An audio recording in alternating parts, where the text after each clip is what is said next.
What's up, guys? Thanks for watching Kodiak MD. I'm Amir, and this is my Kodiak 100. I'm going to be flying it and doing some cool stuff with it. I'm going to take you guys along for the ride.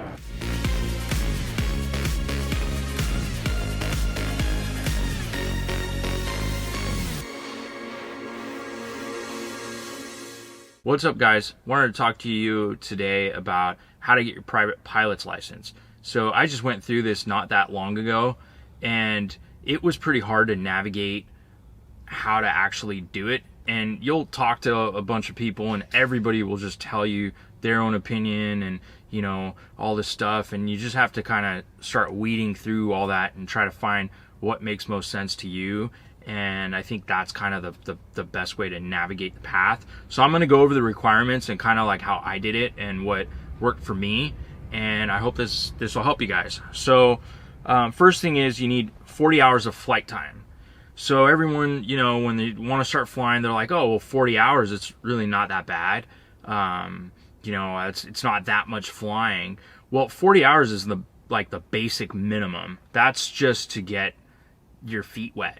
I don't know anybody that, you know, would be ready for their check ride at 40 hours. I definitely wasn't. At 40 hours, I was still basically learning to land. So, you know, for me, I did my check ride at about, I think, 85, 90 hours, and talking to other people, they seem to think that like 65, 70, 80 was about the right number of hours you need before you're comfortable and before you're ready really to do your check ride. So, you know, when you get started, don't have this number of 40 in your head. Have the number of almost double that, because that's realistically probably what it's going to take to really get comfortable in a plane and, you know, be able to pass your check ride. The next thing is you need 10 hours of solo flight time in a single engine airplane. Well, I don't know why they say single engine. Maybe someone will let me know, but because all your flying is Cessnas with single engines. So the 10 hours of solo was where I mean, that was tough for me. It was pretty scary being up in the airplane by myself. And my solos were like, I was probably like 50 hours in before I was doing my solos. But, you know, the first time you solo, it's pretty crazy because you're flying the whole time with an instructor and somebody's sitting next to you. And then you go up for your solo and it's like you call out to the tower and you're like student pilot, solo, you know, everyone's kind of like looking at you. And I did my training out of John Wayne Airport, which is really busy airspace. So there's a lot of traffic. There's a lot of stuff going on. And, you know, I went up in the pattern and I came out and I was just actually talking out loud to myself, like what I'm actually doing. Like, okay, get your speed to 90, get your first notch of flaps. You know, you're beaming the landing spot. You're going to turn. So I was just talking to myself out, and, you know, I came in and did my landing, and I was kind of in this mindset that, like, no matter what, when I get to go close to the ground, I'm just going to land the airplane. I'm not going around, like, because I was pretty terrified. And to top it off, my dog was with me in the plane. She was sitting next to me, kind of looking at me, and I was looking at her, and we're coming in, and I landed the plane, and man, when those wheels touched the ground, I could not believe that I actually landed the airplane, because there was nobody else in that plane that was going to land it but me. And that was a great feeling of accomplishment. But then I was kind of like, I got to do this again. Like, I can't stop. And so for that first solo, my instructor was actually standing on the field. They have this little box where your instructor will stand and kind of watch you solo, and they'll have a radio to talk with you. And so, you know, I had, you know, she was watching me, and I was like, I got to do it again. Gave her a thumbs up. And I went back up in the pattern, and I did another 2 landings, and you know, they were all full stops, and I felt pretty good. But after the last one, I was like, I'm done. I'm good for now. So that was my first solo, and that, you know, you need 10 hours. That got me like 0.1, so there was a lot left to go. My next solo was just going to the practice area, and so, you know, that was like a week later. I took off, you know, on a mellow day, no wind, you know, everything. And I did it when there wasn't a lot of traffic.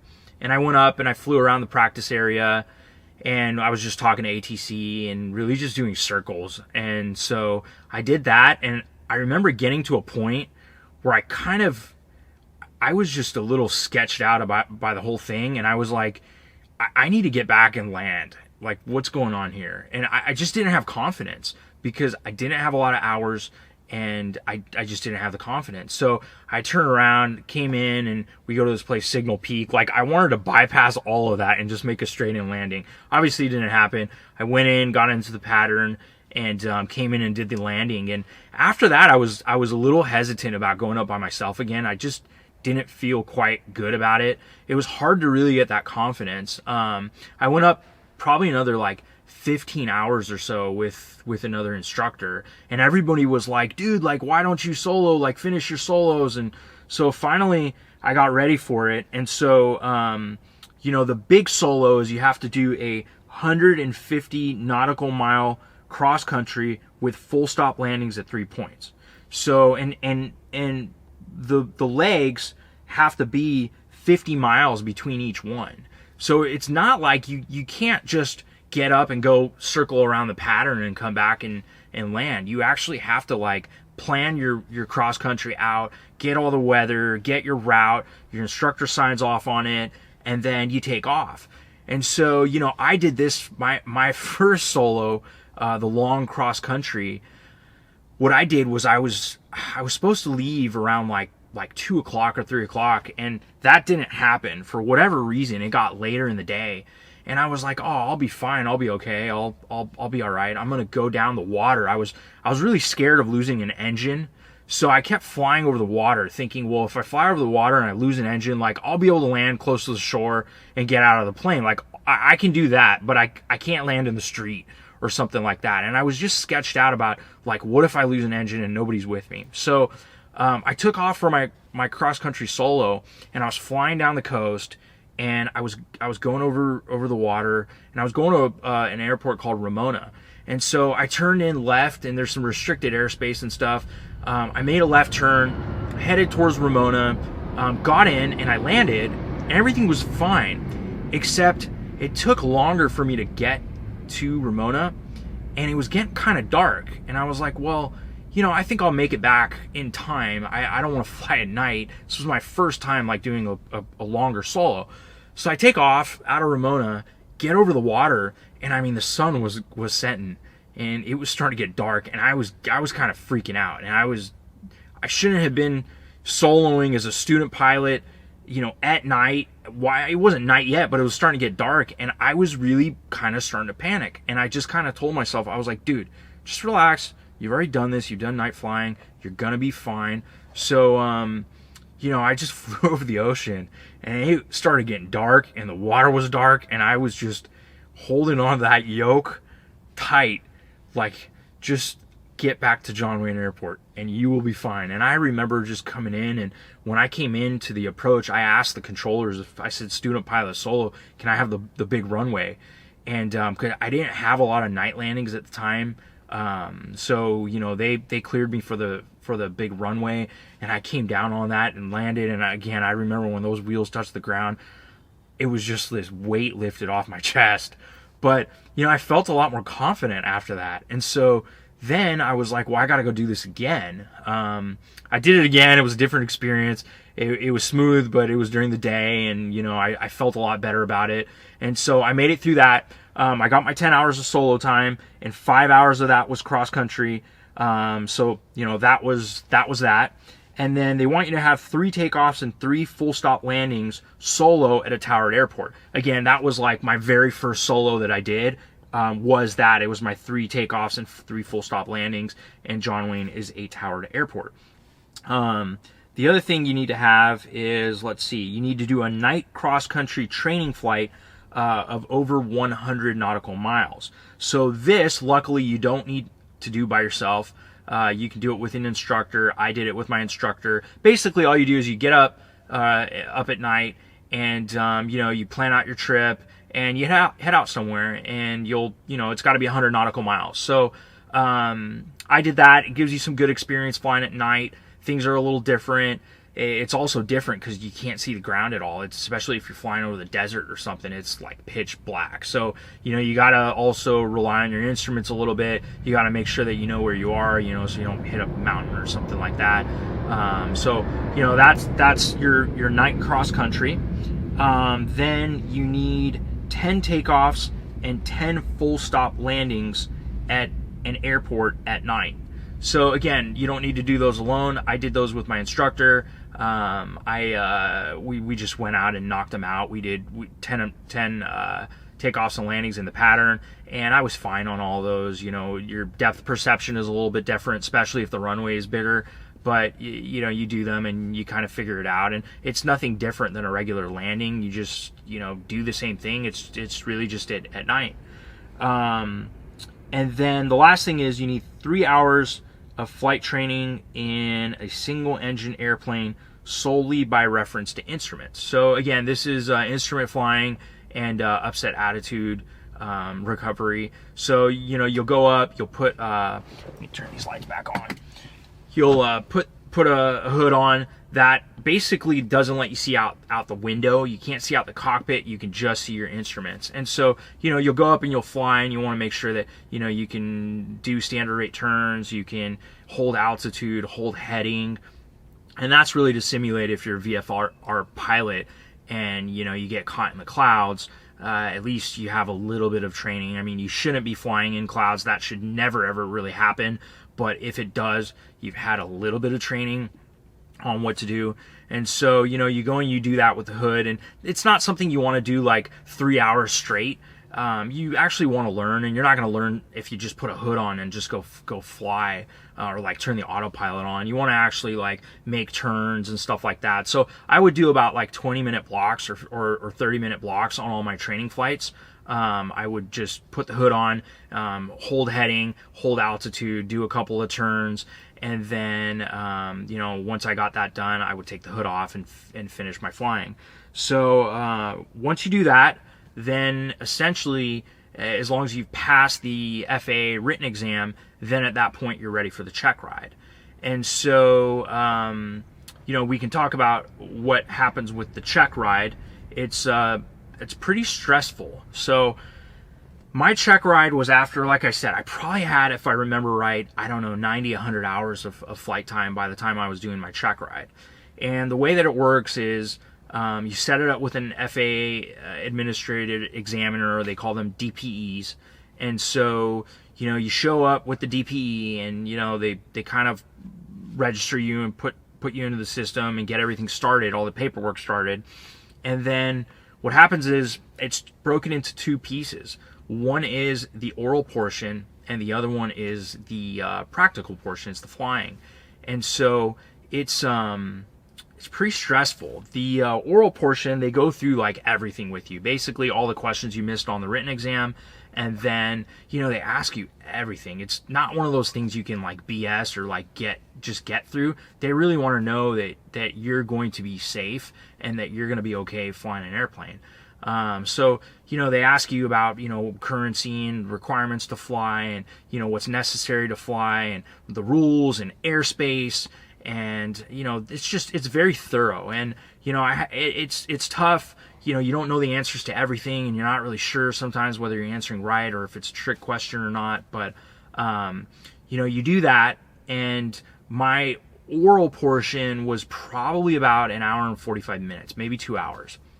And so if you pass that and the examiner feels that, your oral portion, your ground portion is good, at that point they'll take you out to the plane and you'll go up flying. And so, you'll do your pre-flight around the plane, and like when I did my pre-flight, they ask you all these questions like, what are these antennas? What are these ports? What happens if I plug this port? What will happen to your altimeter? So, the exam's still going on. It's still an oral portion as well. So, he was asking me questions on the pre-flight, and then once that was done, got in the plane, and then you do all your stuff, get all your clearance, everything, and you'll head up.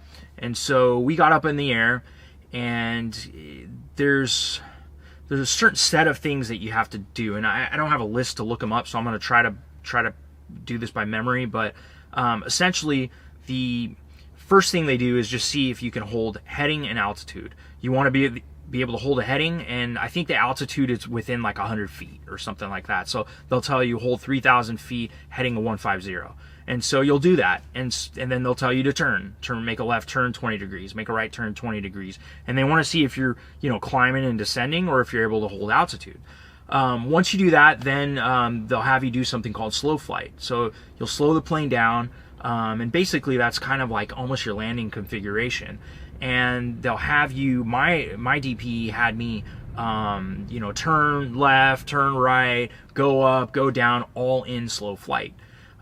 So you do that, and then after the slow flight, you do stalls, you do power on stall, power off stall, and you do those to the brake. So, you'll actually hear the stall horn, call out the stall horn, and then it will brake, and then you'll recover from the stall.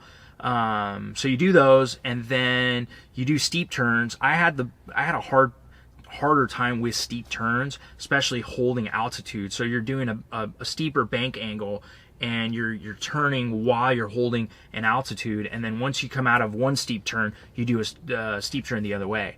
So you do that, and then we at that point did upset attitude recovery. So you put the hood on, and the instructor or the examiner will grab the controls, and they'll put the plane in an unusual attitude. They'll do like nose up and banking one way, and so they're simulating like if you're in the clouds or something and you're disoriented, recovering the airplane. And so we did 2 of those. We did one where it was nose up, plane was stalling, you full power, bring the nose down, level the wings, and then we did another one which was nose down and banking. And so I recovered out of those. And at this point I was like, all right, I'm doing pretty good. So then he said, you know what? The weather's all clouded in here. We were supposed to be doing this at San Bernardino Airport, and so I had practiced a lot at San Bernardino. Well, he kind of threw me a curveball. He said, weather's all clouded in here. You can't get in. You're with your family in the plane. You need to divert. Where do you want to go? And so this was like the emergency, and I was like, well, let me find like my nearest airport. So the nearest airport for me was Hemet. It was a non-towered airport, and I was like, well, I can divert to Hemet, and the weather is clear there. I just said the weather is clear there. So he was like, let's go to Hemet, and I was like, okay, cool. I've never been to Hemet. I know nothing about Hemet. I don't know the runway numbers. I don't know anything about it, and I'm on the check ride with the examiner sitting next to me. So I got my iPad sticking out, and I'm trying to pull Hemet up, and there's no autopilot on this 172 I'm flying. So I'm flying the 172, pulling up Hemet. I get the ATIS, listen to the weather. I'm trying to figure out the runway numbers, and man, I was so stressed out. I couldn't figure anything out, and I was approaching Hemet. I was getting close. And so I remember I'm like, what am I going to do? Like, I don't even know where to land. I'm going to fail this check ride now. And so at that point, I was kind of like, you know what? I need some time. So I told him, I said, hey, I'm going to do a 360 while I figure out what runway they're using and what runway I want to land at. And he was like, okay. So I did another 360, and as I'm doing a 360, I'm just waiting for any airplane just to come into this airport and land so I can just see where they landed. And so I'm finishing the 360, and no plane has come in, but I hear them all on the radios, and I'm like, God, are you kidding me? I just need one plane to land. So I'm like, I'm gonna need to do one more 360. And the guy kind of looked at me like, what's he doing? And he didn't really say anything, so I just started doing another 360, and as I'm doing a 360, I see this other plane coming in, doing an approach and landing, and I look on my iPad, I'm like, okay, that's the runway number. So I tell the examiner, I go, I'm going to overfly the airfield over the center, look at the runways, and then I'm going to land on that runway. I don't remember the numbers, and he kind of gave me a thumbs up, and I was like, okay, cool. So I do that, I come in, I land, it was a full stop landing. We taxi back, and he goes, okay, now I want you to do a short field takeoff. So a short field takeoff is actually like simulating if you have a short runway. So, you do that with flaps and certain speeds. And so I do my short field takeoff, And I'm like, okay, well, now he's probably going to ask me to do the short field landing.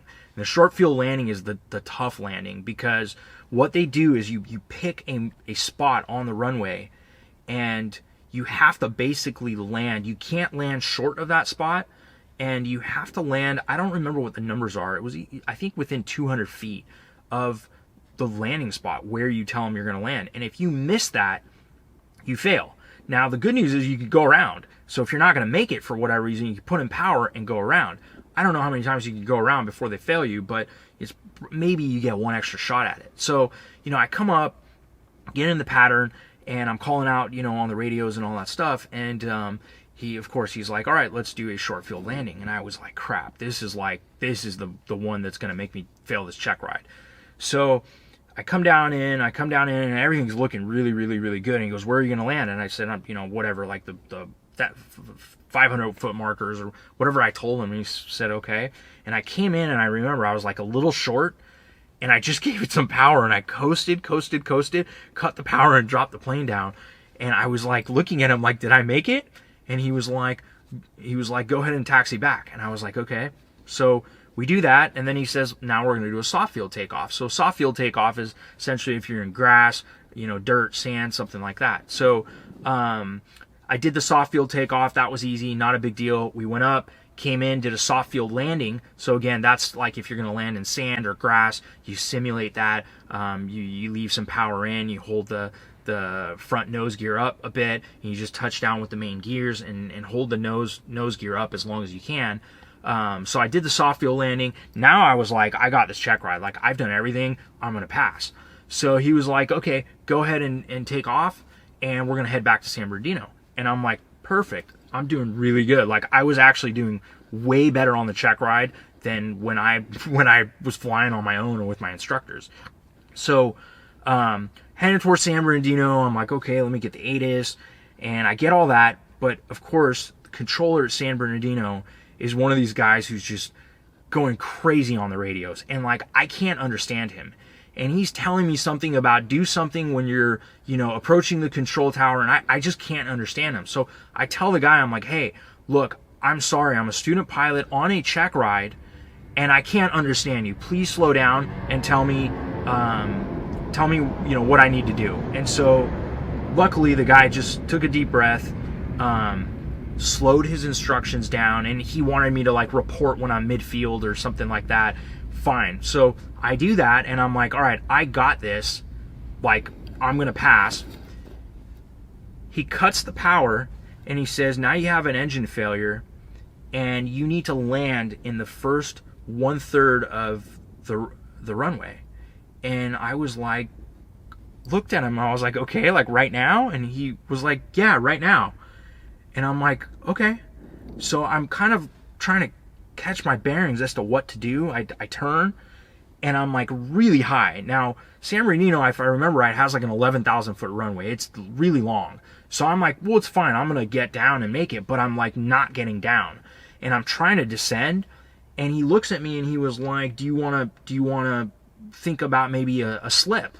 And I was like, yeah, I do. And for you guys who don't know what slips are, I didn't really like doing them, but you basically hold your ailerons one way, opposite rudder, and you lose altitude really quickly. So that was his emergency, testing my emergency abilities, and also slips, because you have to do a slip and a landing. And so I was coming in, and he's like, you need to land on the first 1/3 of the runway or you fail. And I'm just looking at him like, dude, are you serious? I mean, I've done so well. So, I mean, the pressure was on, and I slipped this plane down, got it like center line right on the runway, and I was just held it and touched down, and I was like, okay, I did this, I passed. Got off the runway. As soon as I get off the runway, like, I can't remember how to get back to the FBO. And I'm just like, okay, dude, seriously, you've done all this, and now you're going to fail because you're going to miss taxi instructions to the FBO? So I just kind of stopped.